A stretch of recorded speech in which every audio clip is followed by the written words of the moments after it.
Former First Lady Michelle Obama was a huge supporter of Prince Harry's Invictus Games. And now Melania Trump is carrying on her legacy. The 47-year-old First Lady took a trip to Toronto, Canada, to meet with Harry on Saturday ahead of the opening ceremony for the third annual Invictus Games, the multi-sport international event Harry created specifically for wounded, injured, or sick armed services personnel. Wearing a black and white dog-tooth Dior suit, Trump was all smiles as she shook hands with Harry and posed for photographers in the Yorkville East conference room of the local Sheraton Hotel. Chris Jackson Getty Images. The two then sat on cream-colored leather seats with the respective flags for each of their countries behind them and a white orchid sitting on a table between them, briefly chatting in front of pool reporters. "Thank you. Thank you so much for coming," Harry, who wore a navy suit with a crisp white shirt and maroon tie, told the First Lady. Trump is leading a U.S. delegation to the Paralympic-style games.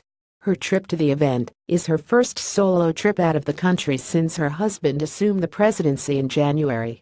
Chris Jackson Getty Images related everything handsome Prince Harry has been up to at the 2017 Invictus Games in Toronto. Harry launched the Invictus Games in 2014.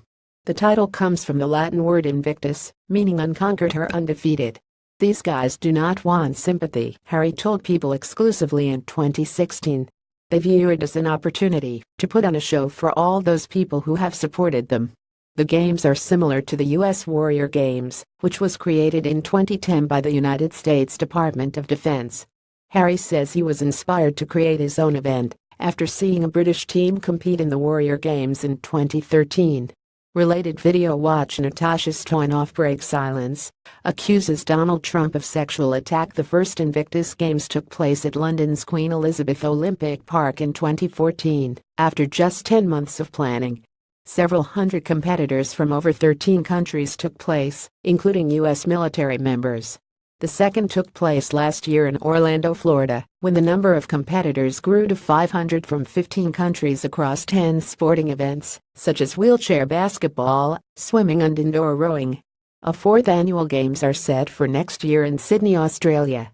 Related video. Prince Harry's in Sydney, Australia ahead of the 2018 Invictus Games. Meanwhile, this year's games kick off Saturday evening, officially starting 8 days of sporting events across 12 adaptive sports involving around 550 competitors from 17 nations. It ends on September 30th with a star-studded concert with performances by Bruce Springsteen, Kelly Clarkson and Bryan Adams. Harry's girlfriend, Meghan Markle, is also expected to attend the games in her adopted hometown of Toronto, where she lives and films her hit show, Suits, according to insiders.